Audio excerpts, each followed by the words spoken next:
might be dead in there. Continue, please. The experiment requires that you continue, teacher. 330 volts. The experiments that Milgram and others conducted were controversial,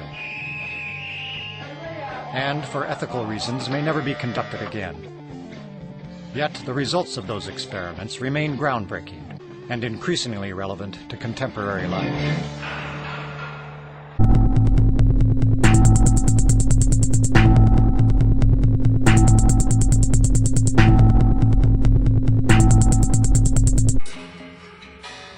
In 1962, Stanley Milgram shocked the world with his study on obedience. To test his theories, he invented an electronic box that would become a window into human cruelty. In ascending order, a row of buttons marked the amount of voltage one person would inflict upon another.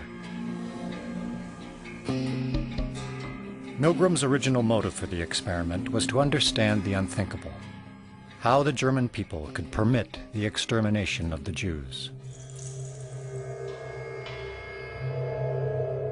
When I learn of incidents such as the massacre of millions of men, women, and children perpetrated by the Nazis in World War II, how is it possible, I ask myself, that ordinary people, who are courteous and decent in everyday life, can act callously, inhumanely, without any limitations of conscience?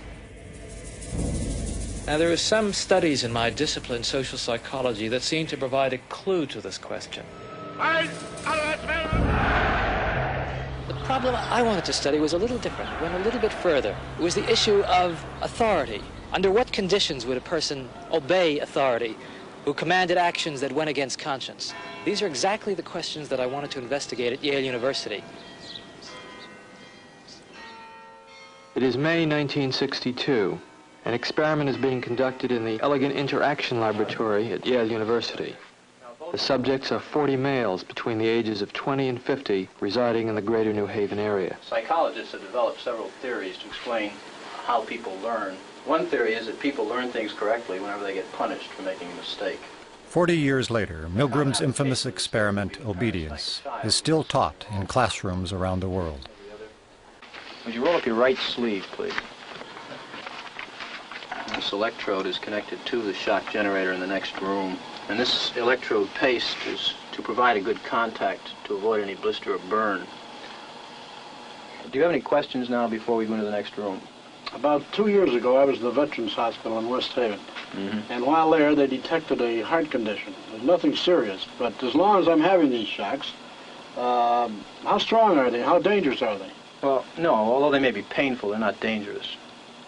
Anything else? No, that's all. All right, teacher, would you take the test and be seated in front of the shock generator, please, in the next room? But the experiment was rigged. The victim was an accomplice of the experimenter. The victim, according to plan, provided many wrong answers. His verbal responses were standardized on tape, and each protest was coordinated to a particular voltage level on the shock generator. Now, as teacher, you were seated in front of this impressive-looking instrument, the shock generator. Its essential feature is a line of switches that goes from 15 volts to 450 volts, and a set of verbal designations that goes from slight shock to moderate shock, strong shock, very strong shock, intense shock, extreme intensity shock, and finally XXX, danger severe shock. Your job, the experimenter explains to you, is to teach the learner a simple word pair test. If he gets each answer correctly, fine, you move on to the next pair. But if he makes a mistake, you are instructed to give him an electric shock, starting with 15 volts. And you increase the shock one step on each error. Incorrect. You'll now get a shock of 105 volts. Hard hit. Just how far can you go in this thing? As far as is necessary. What do you mean, as far as is necessary? Complete the test. Incorrect. 150 volts. Sad face. Wait a minute. That's all. Get me out of here. I told you I had heart trouble. My heart's starting to bother me now. Wrong. It's hair. 75 volts, Jim. Oh. You don't know. Please continue. Some psychologists were troubled by the ethics of it. Many, if not most subjects, found it a highly stressful, conflicted experience. People are stammering, stuttering, laughing hysterically and inappropriately. 150 volts. Oh! Experimenter, that's all. Get me out of here. I told you I had heart trouble. My heart's starting to bother me now. Get me out of here, please. Let me out of here. You have no right to keep me here. Let me out. Let me out of here. Let me out. Continue, please. Let me out of here. My heart's bothering me. Let Go me on. out. Let me out. Responsible for it. This will be at 3:30.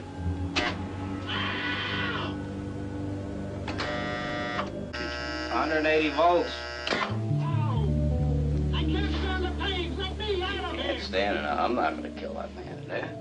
According to Milgram, one of the things that's a prerequisite for carrying out acts that are evil is to shed responsibility from your shoulders and hand it over to the person in charge. You're going to get a shock. 180 volts. Oh! I can't stand the pain. Let me out of here. Can't stand it. I'm not going to kill that man there. I mean, who's going to take the responsibility if anything happens to that gentleman? I'm responsible for anything that happens here. Continue, please. All right, next one, slow.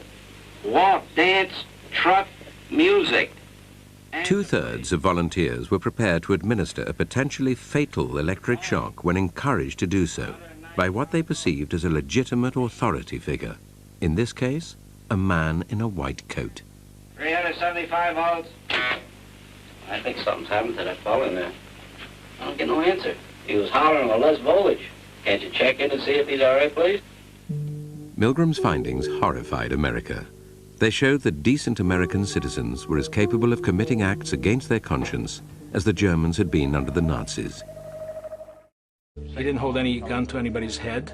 Just the fact that he conveyed a sense of authority. Roughly 60-65% of the people went all the way to the top of the shock board. 450 volts. That's it. Now continue using the last switch on the board, please. The 450 switch for each wrong answer. Continue, please. I'm not getting no answer. Don't the man's health mean anything? Whether the learner likes it or not, we But must... he might be dead in there. Well, who was actually pushing the switch? I was. But he kept insisting. I told him no, but he said he's got to keep going. What kind of obedience would Milgram get today if he were to do the experiment today? Probably about the same. Probably about the same. Why? I don't know. I think people are just inherently obedient. It just really shows like how far human beings will go to appease what they perceive to be an authority figure. Milgram has identified one of the constants, one of the universals of social behavior. The readiness to obey authority cuts across time. It's a constant. In the experiment you just saw, 2/3 of all ordinary people who were participants went all the way, went to 450 volts. When it got to 375 volts, the guy was screaming, and then there was a thud, there was silence. And he could be dead or he could be unconscious. So if you were doing critical thinking, if you were that teacher in that, the mock teacher in that study, you should have said, it doesn't make sense for me to keep shocking. How could I be improving his memory if he's unconscious, or worse, if he's dead? But nobody asked that question. They were trapped in the power of that situation. But I said Milgram ran 1,000 people. This was only one study. He actually did 19 different experiments. In each one, he varied one aspect of the social situation. And in some studies, he got conformity, compliance, obedience up to 90%. The study has been repeated, replicated many times in many different countries with the same effect.